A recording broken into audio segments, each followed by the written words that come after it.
Բարև ձեզ իմ շատ սիրելի հանդիսատես։ Այսօր ուզում եմ ձեզ համար կարդալ Հովհաննես Թումանյանի Եդեմական ծաղիկը հեքիաթը։ Լինում է չի լինում մի վաճառական է լինում։ Այս վաճառականը մի աղջիկ է ունենում, անունը Ծաղիկ։ Ծաղիկ դու ծաղիկ, այնքան սիրուն է լինում, այնքան նուրբ, քնքուշ։ Հայրը շատ է սիրում իր աղջկան։ Մի օր առևտրի գնալիս հարցնում է աղջկան. «Աղջիկս, ինչ կցանկանաս քեզ համար բերեմ»։ Աղջիկն էլ թե հայրիկ, մինչև օրս քեզանից ոչինչ չեմ խնդրել։ Խնդրում եմ, եդեմական ծաղիկը կբերես ինձ համար։ Լավ, ասում է հայրը։ Հայրը գնում է աշխարհով աշխարհ է ման գալիս, դես է հարցնում եդեմական ծաղիկ, դեն է հարցնում եդեմական ծաղիկ, ոչով չի իմանում, թե ինչ բան է եդեմական ծաղիկը եւ որտեղ է բացվում։ Վերջ մի ծերունի է հանդիպում, ճամփեն ցույց է տալիս, ասում է՝ այս ճամփով որ գնաս, կտեսնես, եդեմական ծաղիկը այնտեղ է բացվում, բայց զգուշ կլինես սպիտակ դևից։ Նա հսկում է այդ ծաղիկը։ Հոր սիրտ, ճամփեն ծռում է, գնում է եդեմական ծաղկի ետևից։ Շատ է գնում, թե քիչ է գնում, դուրս է գալիս այնտեղ, որտեղ բացվում է եդեմական ծաղիկը։ Հենց հասնում է ծաղիկը պոկում է, մի հողմ է բարձրանում, մի փոթորիկ ու հայտնվում է մի հրեշ, որ ոչ մարդակերպ է, ոչ գազանակերպ, ու ոռնում է. «Ուր պոկեցիր իմ ծաղիկը, քո մահն է հիմի, քո մահն է հիմի», արձագանքում է նրա ձայնը։ Մարդը ոչ մեռած է, ոչ կենդանի, հրեշի առաջն է ընկնում ու ասում՝ «Ներիր», ասում է, «Ով հզոր իմ աղջիկն է խնդրել»։ Կներեմ, ասում է, բայց մի պայմանով, այդ աղջիկը ինձ պիտի տաս։ Ինչ անի խեղճ մարդը, համաձայնում է։ Որ համաձայն ես, քեզ եմ բաշխում քո կյանքը, գնա, հենց որ ձեր տան դիմացի սպիտակ սարը սիպտկի, իմացի, եկել եմ ծաղկին տանեմ։ Դու մի ասի, սպիտակ դևը հենց ինքն է, որ կա, այդ հրեշը։ Վաճառականը վերադառնում է տուն, փաթաթվում է աղջկան, նվիրում է ծաղիկը։ Օրերն անցնում են, հայրն ավելի է տխրում։ Մի օր էլ տեսնում է, որ տան դիմացի սպիտակ սարը սիպտկել է։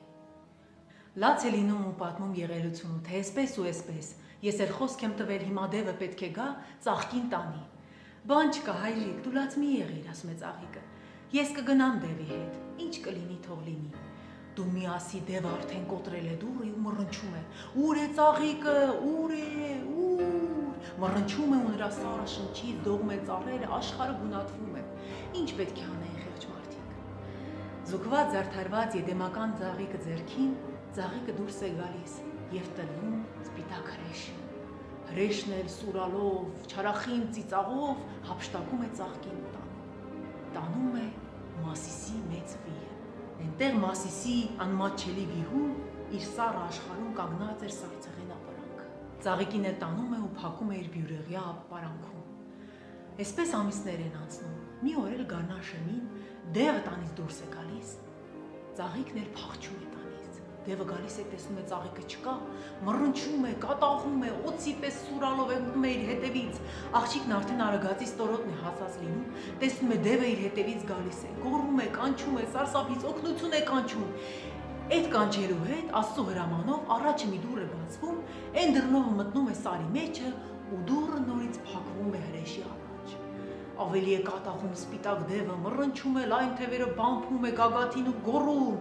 «Ուր է ծաղիկը, ետ տուր ծաղիկը»։ Սա այստեղ թող մռնչա։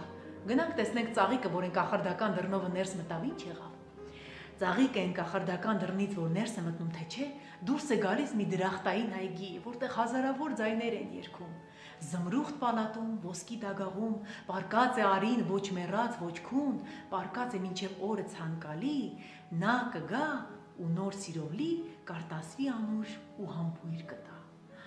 Առաջ է գնում ծաղիկը, հանկարծ այգին լսվում է զվարթ երգով ու ծիծաղով։ Ահա եկավ, հասավ չքնաղ իր թագուհին, իր սիրելին, հիմի կելնի Բաղդագաղից մեր քաջարին արմանելի, հիմի կելնի թագավորը, հիմի կընկնի կախարդանքը, չար թշնամու սպիտակ դևի։ Եվ ճիշտ որ ծաղիկը գնում է, տեսնում է